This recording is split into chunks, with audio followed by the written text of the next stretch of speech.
नमस्कार, आप सभी का स्वागत है ज्ञानदीप सक्सेस पॉइंट के ऑनलाइन प्लेटफॉर्म पर। आज हम लोग जीव विज्ञान के एक महत्वपूर्ण टॉपिक हार्ट के बारे में जानेंगे। तो हार्ट, जिसको हिंदी में हृदय कहते हैं, ठीक है। हृदय के बारे में विशेष जानकारी, हृदय की रचना किस प्रकार से हुई, हृदय की क्या कार्य है, हृदय में किस प्रकार से रक्त आता है और किस प्रकार से रक्त जाता है, इन सब के बारे में अध्ययन करना क्या कहलाता है? कार्डियोलॉजी। यानी जीव विज्ञान की वह शाखा जिसके अंतर्गत हृदय और हृदय से संबंधित विभिन्न भागों, उनके कार्यों, उनमें होने वाले रोगों के बारे में अध्ययन करना क्या कहलाता है? कार्डियोलॉजी कहलाता है। और हृदय के बारे में विशेष जानकारी रखने वालों को कार्डियोलॉजिस्ट कहा जाता है। क्या कहा जाता है? कार्डियोलॉजिस्ट। हम जानते हैं कि हृदय हमारे परिसंचरण तंत्र यानी सर्कुलेटरी ऑर्गन का एक सर्कुलेटरी सिस्टम का प्रमुख अंग है। यह सिस्टम का तात्पर्य यह है कि अंग या अंगों का समूह जो किसी एक बड़े से कार्य को निष्पादित करता है उसे सिस्टम कहते हैं।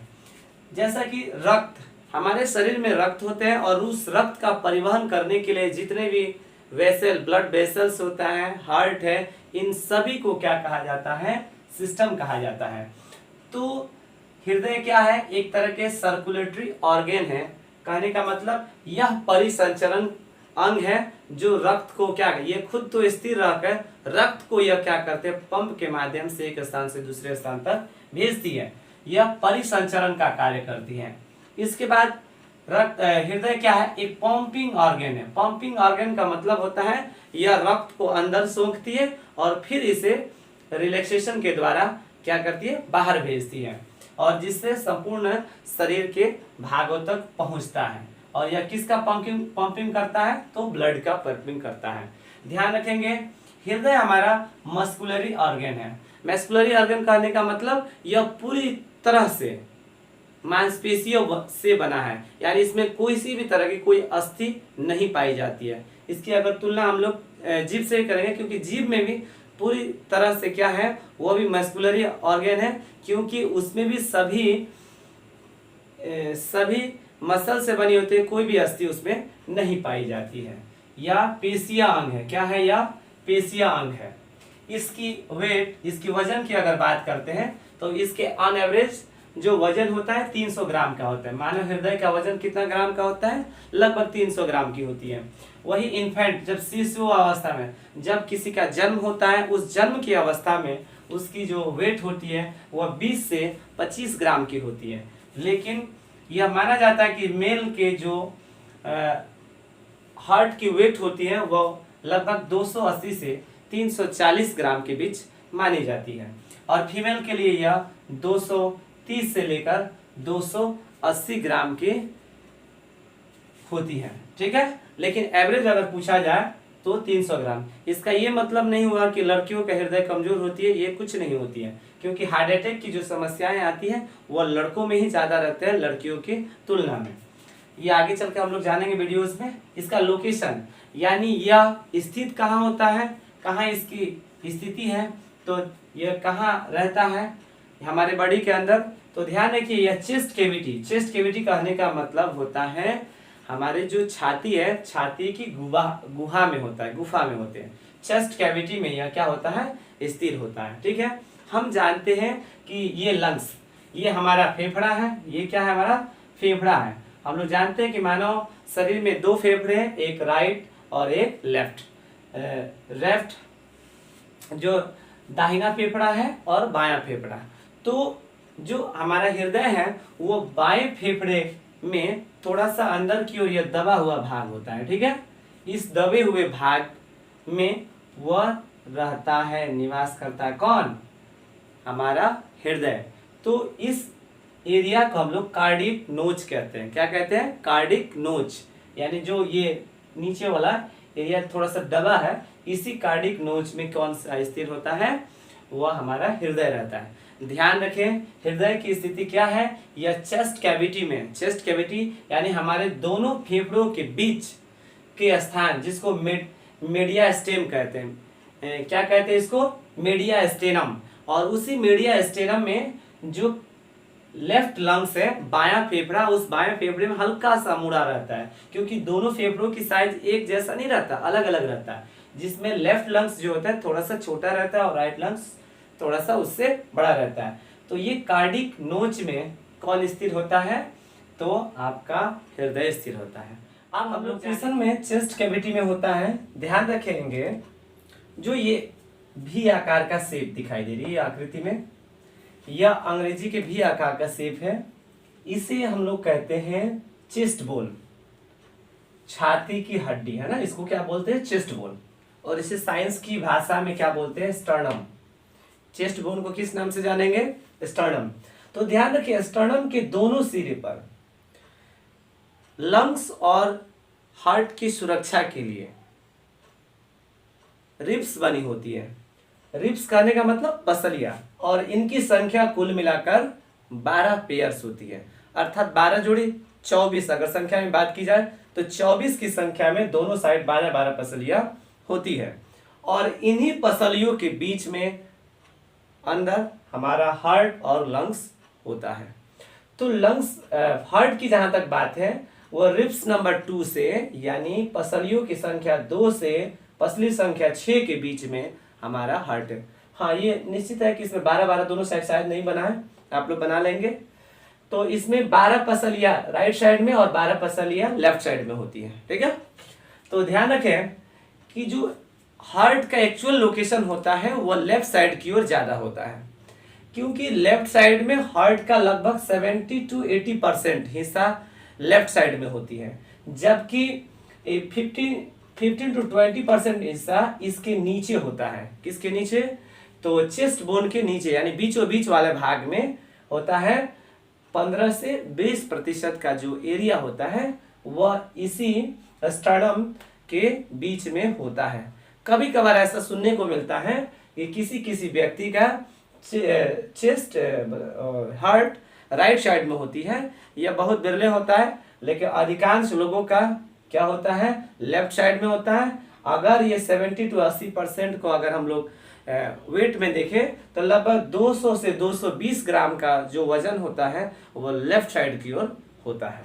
ठीक है, अब ये आपके ऑप्शन पर निर्भर होती है कि हार्ट की लोकेशन क्या है। अगर कोई पूछेगा कि चेस्ट कैविटी के अंतर्गत है, बिल्कुल सही है। अगर कोई कहेगा कि नहीं कार्डिक नोच किस कहाँ होता है? लेफ्ट लंग्स के नीचे होता है, वो भी बिल्कुल सही है। अगर कोई कहता है स्टर्नम में होता है, बिल्कुल सही है। या रिब्स नंबर 2 से रिब्स नंबर 6, यानी पसली संख्या 2 से लेकर पसली संख्या 6 के बीच स्थित होता है। अब हम लोग जानेंगे शेप, इसकी शेप कैसी होती है? तो यह होती है फिस्ट आकार की, अर्थात बंद मुट्ठी के आकार की। इस तरह से हमारे हार्ट की क्या होती है? शेप होती है। अब हम लोग चलेंगे ये शेप की कुछ स्ट्रक्चर के बारे में, जैसे कि यह हार्ट है और हार्ट के चारों ओर का जो ये एक आवरण दिख रहा है, इस आवरण को कहा जाता है पेरिकार्डियम।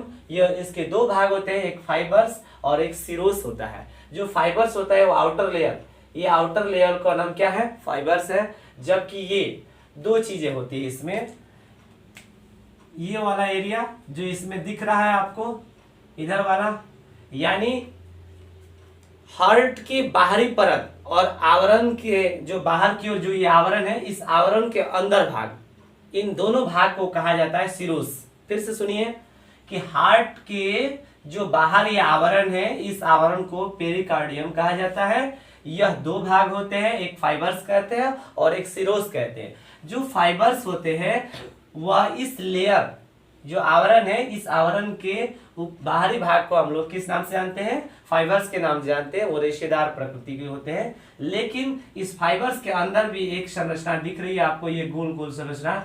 इस गोलाकार संरचना को किस नाम से जानते हैं? सिरोस।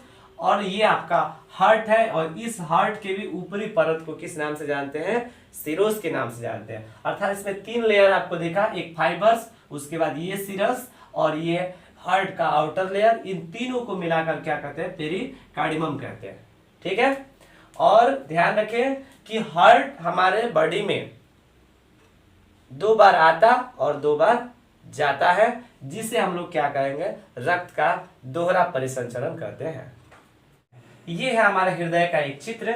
चूंकि ये हृदय है तो हृदय के हम लोग जानते हैं कि 4 चेंबर होते हैं।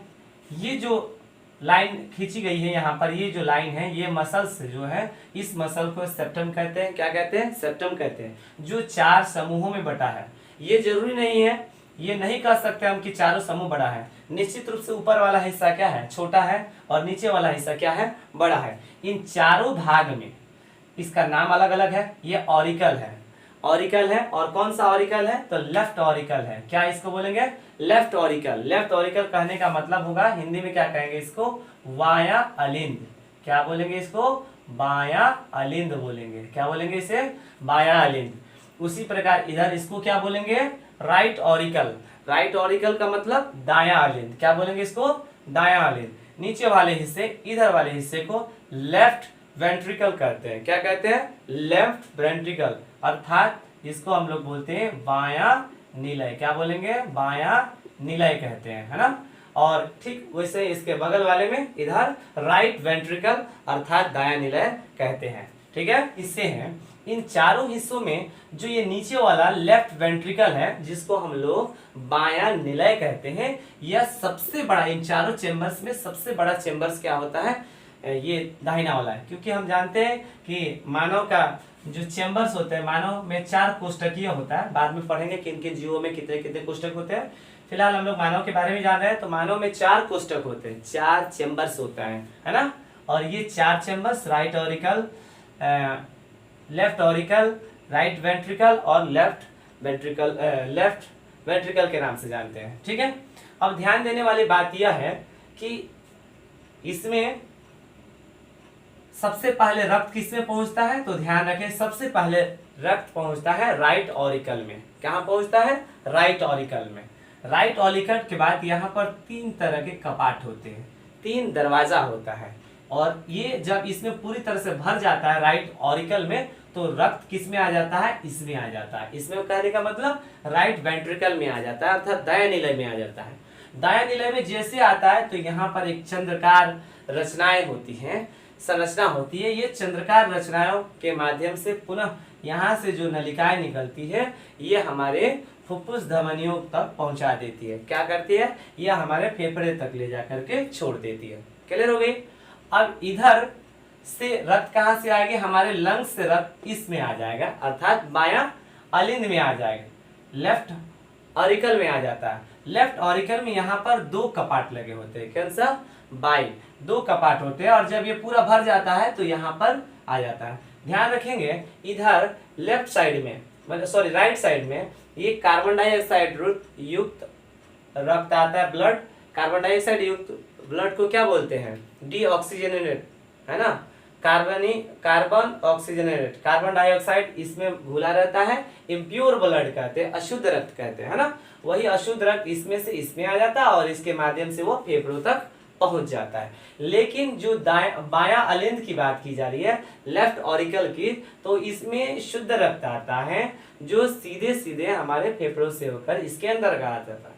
और इसमें 2 कपाट खुला होता है और इन दोनों कपाट के माध्यम से किसमें चला आता है? बाया निलय में आता है। और बाया निलय से माध्यम से यहाँ सबसे बड़ी धमनी होती है ना। क्या बोलते हैं उसको? सबसे बड़ी धमनी, है ना, जिसको क्या बोलते हैं?